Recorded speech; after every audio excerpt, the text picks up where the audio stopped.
नमस्कार साथियों, आप सभी का स्वागत है आपकी अपने YouTube चैनल एग्जाम फाइल्स में। आज हम आपको पढ़ाएंगे स्वर और व्यंजन। मैं आशा करता हूँ आप सभी स्वर और व्यंजन पहले से ही शायद जानते हों, लेकिन मैं फिर भी बता दूँ एक बार को।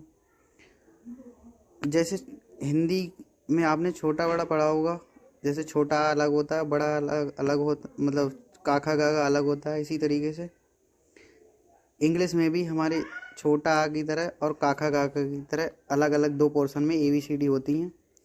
जैसे स्वरों में हमारा आता है AEIOU, जैसे आप ये देख ही सकते हैं, ये है।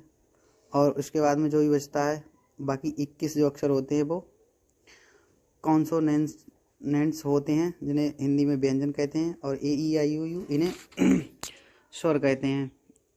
अब हम आपको बता दें कि इनका प्रयोग कहाँ होता है। जैसे व्यंजन से आरंभ होने वाले शब्दों से पहले ए आता है। जैसे कोई शब्द है हमारा और व्यंजन से शुरू हो रहा है, तो उससे पहले हम ए का यूज करते हैं। जैसे ए पेन, तो पेन है जो व्यंजन से शुरू हो रहा है, इसी वजह से हमने ए लगाया है यहाँ पर।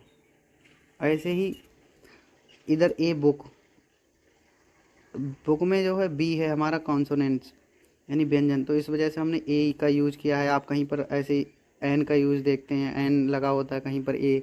तो आज हम आपको यही बता रहे हैं कि ए कहाँ पे लगाना है और एन कहाँ पे लगाना है,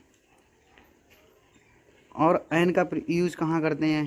जैसे स्वर से आरंभ होने वाले शब्दों से पहले एन का प्रयोग होता है। जैसे एप्पल में क्या है, स्वर है तो एन लगा दिया।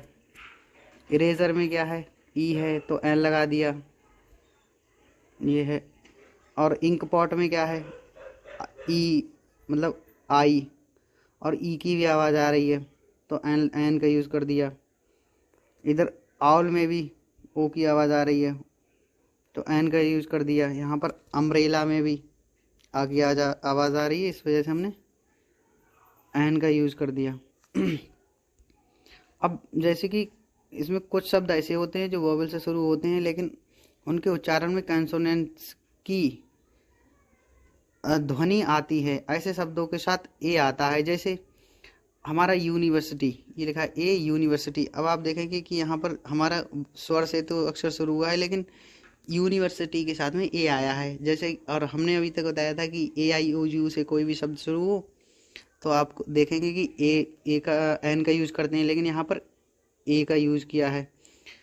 तो ये बात ध्यान से सुनने वाली है। जब भी कोई शब्द बोलते हुए स्वरों की, हिंदी के स्वरों की आवाज़ आती है, वहाँ पर एन का यूज़ करते हैं, और जहाँ पर व्यंजनों की आवाज़ आती है, कोई भी शब्द बोलते टाइम व्यंजनों की आवाज़ आती है, वहाँ पर ए का यूज़ करते हैं। जैसे यूनिवर्सिटी, यहाँ पर या की आवाज़ आ रही है, इस वजह से हमने ए का यूज़ किया है।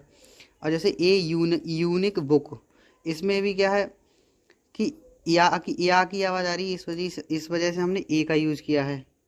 कुछ शब्द ऐसे होते हैं जो कॉन्सोनेंट से शुरू होते हैं, लेकिन उसमें कॉन्सोनेंट्स साइलेंट रहता है। ऐसे शब्दों के साथ एन का प्रयोग होता है। जैसे an hour, N honest boy.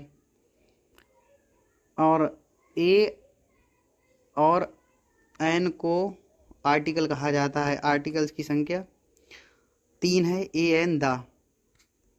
तो